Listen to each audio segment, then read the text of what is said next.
Bad Boys Ride or Die came out this year in 2024. Now, this is the same director as the third movie. It's not Michael Bay this time. And I actually think that that is a good thing. I think that the third and the fourth movie are actually a lot better than the first and the second film. Now, the fourth one is really good, and it just shows how good the Bad Boys are at staying consistent with their quality. And the good thing is the quality in these movies are really good. Because the action's amazing. The comedy is still on point. I don't think it's maybe as funny as some of the other films, but I still do think it has some very good humor and comedy in the movie. And the action too. So something I have to talk about is the action. Because so when you have a lot of these fights and the way that they're shot, okay, so like, for example, the camera will like sometimes be in the perspective of the gun. Say the gun is like, you're shooting somebody. It takes you from the perspective of like what it would be playing a first-person shooter game. That's how some of these action sequences feel. So you'll you'll be from the gun's perspective outwards. So you'll be kind of from the tip of the gun looking outwards at the people you're shooting. So like it'll be from the gun. It's like it's like Call of Duty a lot. The way it's shot. It's kind of like first-person shooter. And then sometimes it'll flip back around to the person. And so, or like say they're throwing something, it'll be from the thing that they're throwing, and then they throw it, and then it'll change perspectives again. I love that, the way that's shot. Because it's shot so cleverly, and it's not just bland gunfights or something. You can actually tell they put a lot of thought into every individual sequence. And, okay.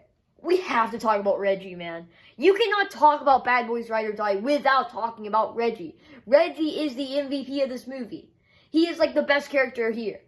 Not because of the way it's written, not because of anything in particular with the writing or character development or anything, but the action sequence here. What he does is, he's kind of there, and then you see this. Okay, so you have to think about this. In the second movie, he was introduced, and he was just kind of there, right? He was a funny joke in the movie, taking out one of the character's daughters. And it's like, okay, sure, it's Reggie, yeah. But in this movie, he's like, guys, get in there. I have to get some work done.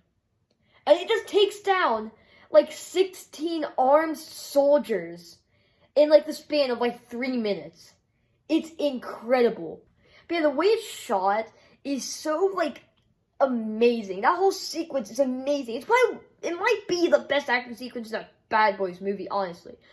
It's either one of the best or it is the best. I don't know. Because it's just so good, and this movie is so good at doing so. And, yeah. And also, again, funny comedy, from Will Smith and Matthew. And something else I have to talk about here is a sequence that's towards the beginning. Because we know that these characters are starting to get older. And with that, you're going to be able to tell. So this movie kind of pokes fun at it in some parts. So Marcus in this movie, he's like dancing, he's like Skittles a lot. So he's going to have some health problems in this movie as he's getting older. And here he's like dancing at Will Smith's character's funeral. And while he's just dancing, he has a heart. He just full on his heart just, he's basically dead for a while here. His heart just kind of stops. He's dead. He's dead pretty much. He's kind of in limbo here. He's in a coma, so to speak. And then he's just going through this whole sequence, and it looks like he's in the real world. And then the way you can tell that he's like unconscious is when he kind of falls straight into water. And he's just in like this, he's kind of like deep in water, he just falls into the state of water. And that's how you can tell he's unconscious. It's such a good, stylized sequence. It's amazing the way that the sequence is done. And then he just kind of goes through this whole thing where he sees the commissioner that died in the previous film, in the third movie. It's just kind of like, and then he wakes back up. And he's like, man, you'll never believe what just now happened. I don't think I can die right. This is not my time, bro. And so then it sets Marcus on this amazing, character arc of thinking that he's basically untouchable because he had a near-death experience and then he lived, so now he believes it's not his time to die yet. And I just think that's funny.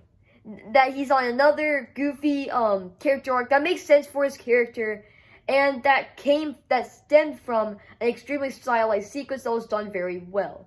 And obviously, seeing Mike and Marcus just being on the run as fugitives is going to come with a lot of funny sequences.